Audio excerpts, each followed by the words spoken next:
Hello students, welcome to my 7th lecture of ionic equilibria. In this lecture, we will study the points that is buffer solution, then acidic and basic buffer and applications of buffer solution. At first, we will see what is buffer solution. Buffer solution. Buffer solution, a solution which resists drastic change in pH even when small amount of strong acid or strong base is added to it is called buffer solution. Buffer solution म्हणजे असं solution की ज्यामध्ये आपण small amount of strong acid किंवा small amount of strong base जरी add केलं तरी जे सोल्युशन पीएच मध्ये बदल होऊ देत नाही त्या सोल्युशनला बफर सोल्युशन म्हणायचं. म्हणजे ज्या सोल्युशनचा पीएच कॉन्स्टंट राहतो त्याला बफर सोल्युशन म्हणायचं. त्यानंतर आपण बघायचंय बफर सोल्युशनचे टाइप्स. बफर सोल्युशनचे दोन टाइप आहेत. Types of buffer solution.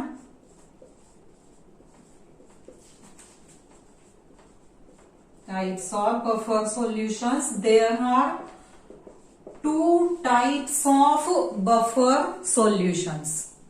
That is acidic buffer and basic buffer.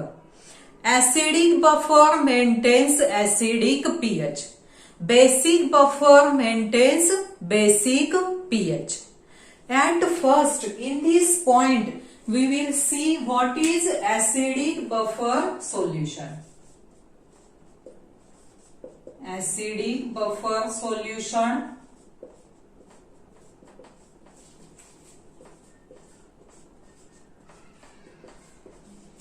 Acidic buffer solution, that is a solution containing weak acid. A solution containing weak acid and its salt with strong base is called acidic buffer solution. Thus, the example of acidic buffer solution is a solution containing weak acid, that is acetic acid, CH3COH, and its salt with strong base, that is CH3COONA. This is the example of acidic buffer solution. In this case, the pH of acidic buffer solution is given by the equation pH is equal to pKa plus log to the base 10 concentration of salt upon concentration of acid. And pKa is given by the equation minus log to the base 10 Ka, log to the base 10 Ka, where Ka is called as dissociation constant of acid. This is about acidic buffer solution. Then we will see what is basic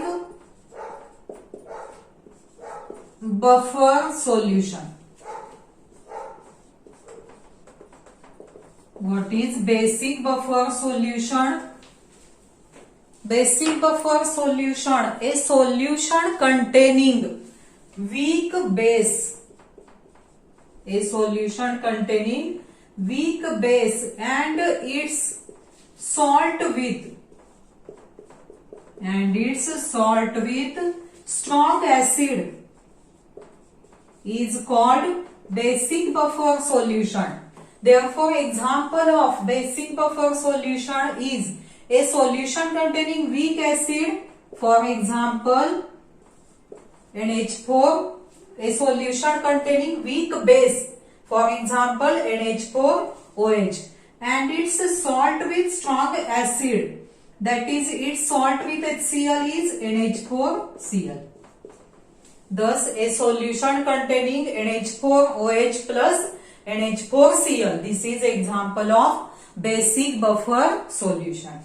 Thus in case of basic buffer solution, pOH of this solution is given by the equation pOH is equal to pKb plus log to the base 10 concentration of salt upon concentration of base, and pKb is given by the equation minus log to the base 10 Kb, and these two equations are called as Henderson-Hasselbalch equation. This equation is called as Henderson-Hasselbalch equation. Then we will see the point that is buffer action. Buffer action. In this point, we will see the mechanism of buffer action of acidic buffer. Acidic buffer.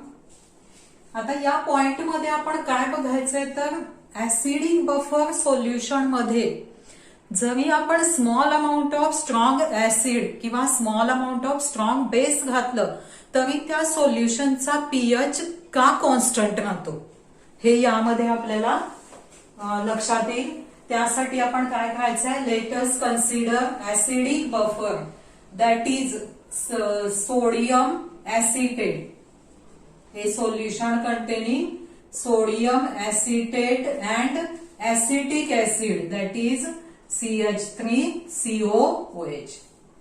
In this acidic buffer solution, CH3COOH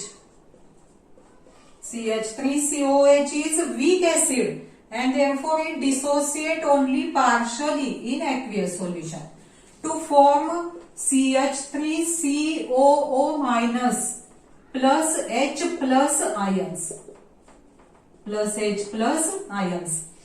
and while sodium acetate that is CH3COONA is salt and therefore it dissociates completely to form CH3COO minus plus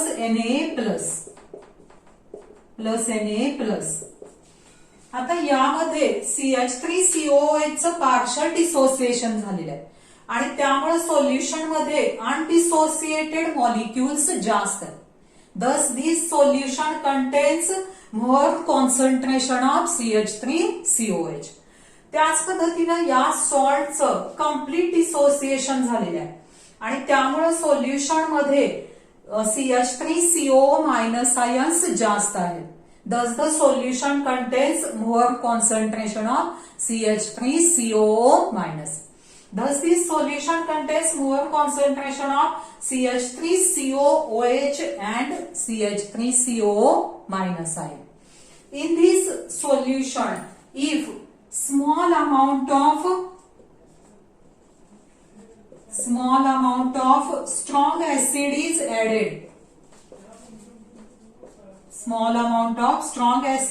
added, the H plus ions which are given by acid combines with its conjugate base that is CH3COO minus ions to give practically unionized CH3COOH molecules. H plus ions जे acid मुळे तयार झालेले आहेत ते कुणाशी combine होतात, CH3COO minus आयन्सशी, आणि त्यामुळे अनडिसोसिएटेड मॉलिक्यूल CH3COOH चे तयार होतात. आणि and as H plus ions are thus removed from the solution, therefore pH of the solution remains constant. pH of the solution remains constant. Then if small amount of strong base is added to this solution, small amount of strong base is added to the solution, the OH minus ions given by the base combines with H plus ions which are obtained by dissociation of CH3COOH. Thus the reaction is CH3COOH plus OH minus. OH minus combines with H plus to form H2O, unionized H2O molecule, plus CH3COO minus ions. And as अशा पद्धतीने OH minus ions CH3COH च्या dissociation मुळे जे H plus तयार होतात त्यांच्याशी combine होऊन unionised water molecule तयार होतात. And thus OH minus ions are thus removed. Therefore, pH of a solution again remains constant. Thus, in this solution, even if acid or base is added to the solution, the concentration of H plus and OH minus remains unchanged, and therefore pH of a solution remains constant. This is the mechanism of buffer action of acidic buffer. अशाच पद्धतीने तुम्ही काय लिहू शकता, mechanism of buffer action of basic buffer. यावर question कसा आहे तो बोर्ड एक्झामला, explain mechanism of buffer action of acidic buffer or mechanism of buffer action of basic buffer. Then we will see the properties of buffer solutions.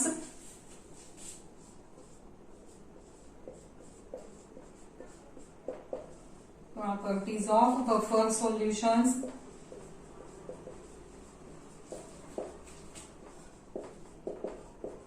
The properties of buffer solutions are: the pH of buffer solution does not change appreciably on addition of small amount of strong acid or strong base.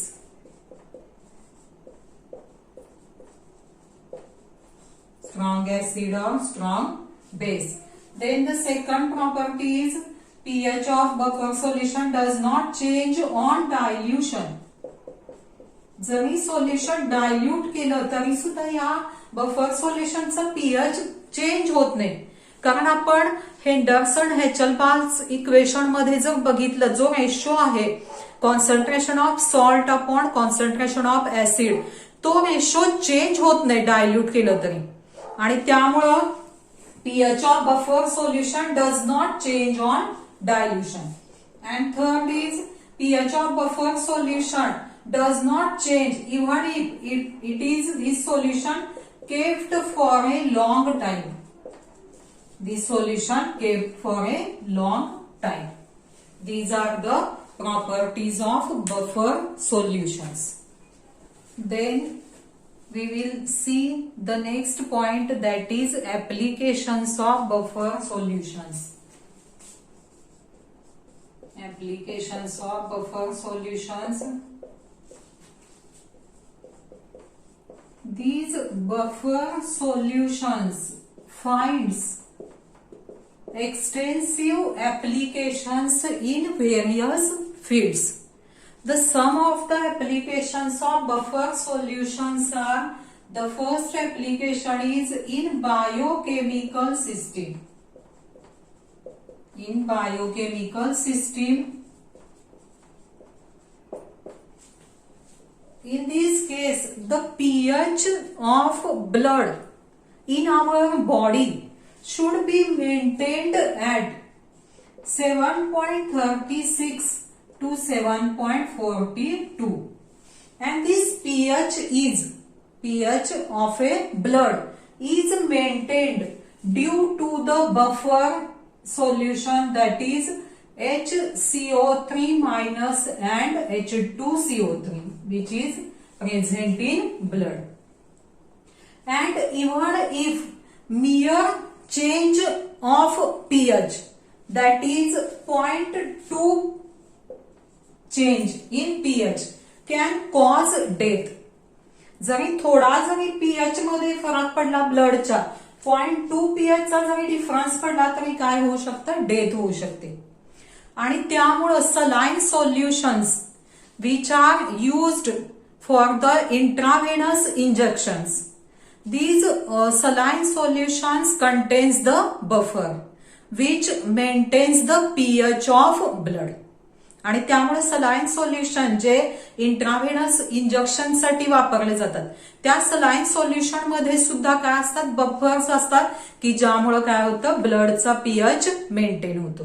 This is the first application of buffer in biochemical system. Then the second application of buffer is in agriculture. Agriculture.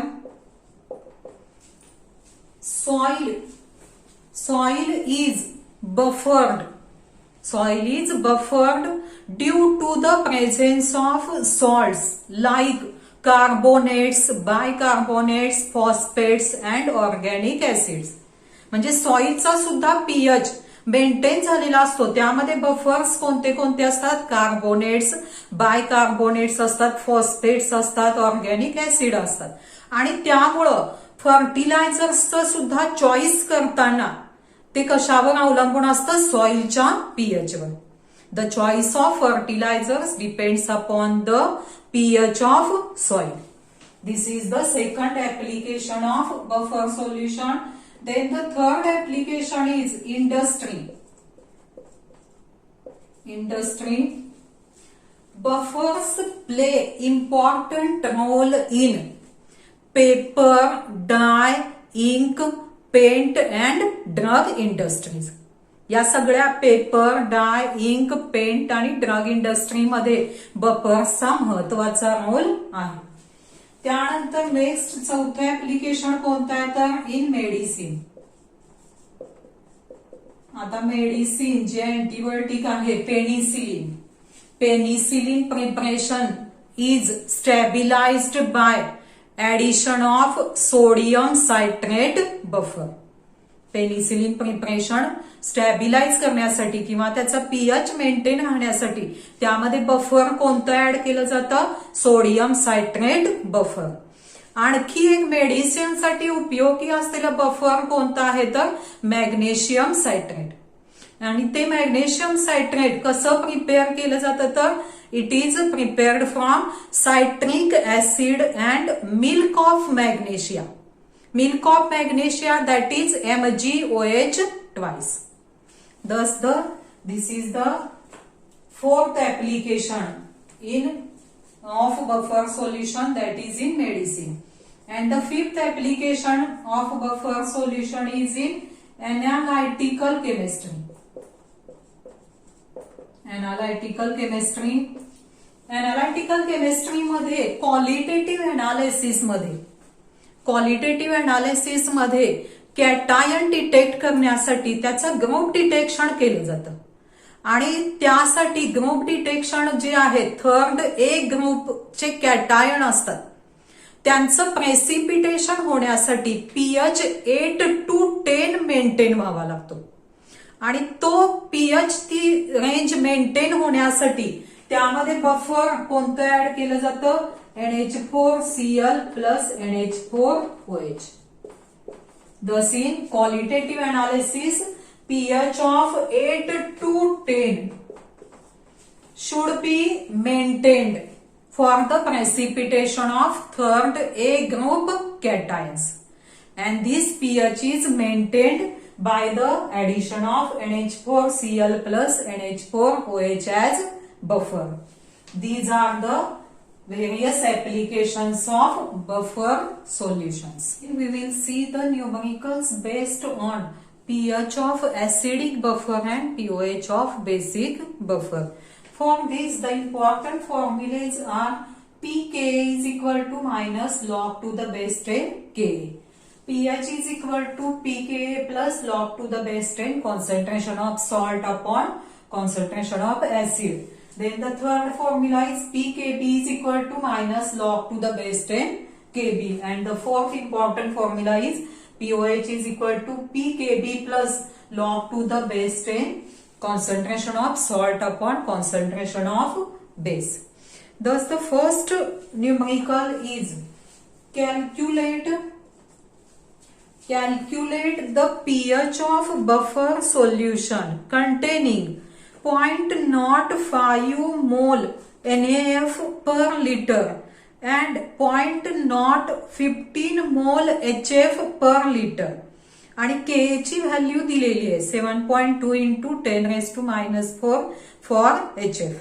आता यामध्ये calculate काय करायचंय आपल्याला, pH calculate करायचंय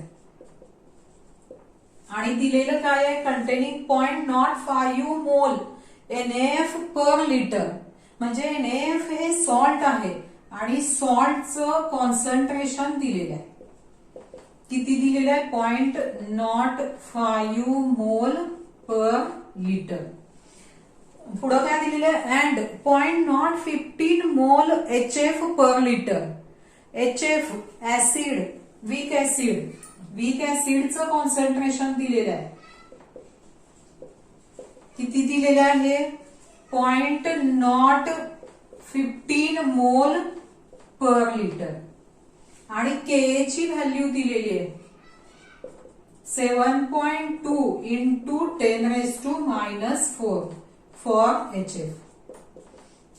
आता यावरून लक्षात आलं असेल की हे जे दिलेल्या व्हॅल्यूज आहेत या ऍसिडिक बफरच्या व्हॅल्यूज दिलेल्या आहेत आणि ऍसिडिक बफरचा पीएच काढायचा आहे आपल्याला.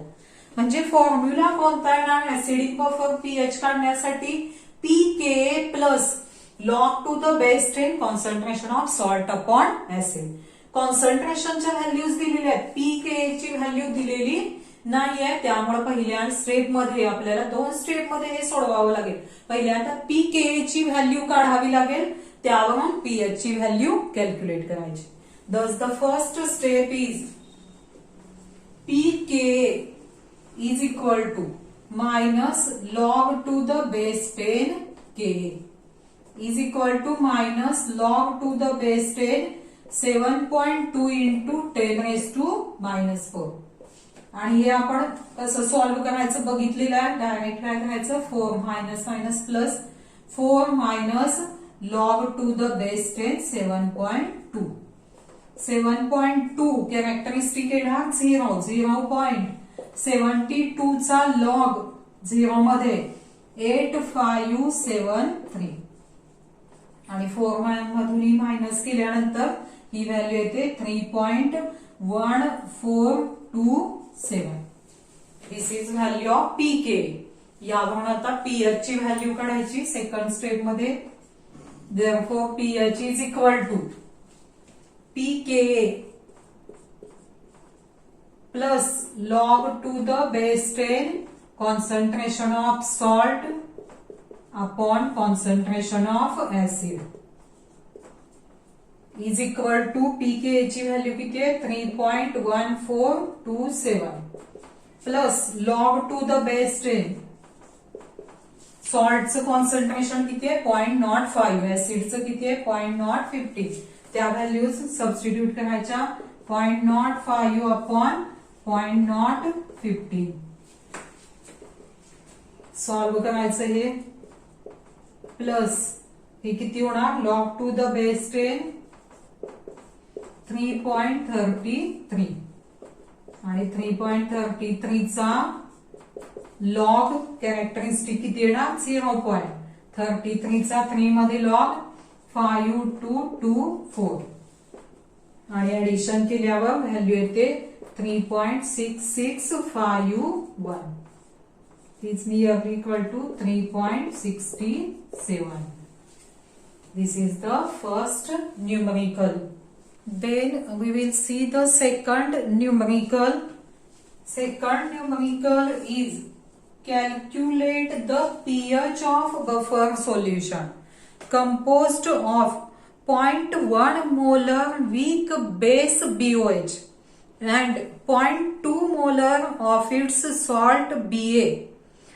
KB ची व्हॅल्यू दिलेली आहे 1.8 into 10⁻⁻⁵ for the weak base.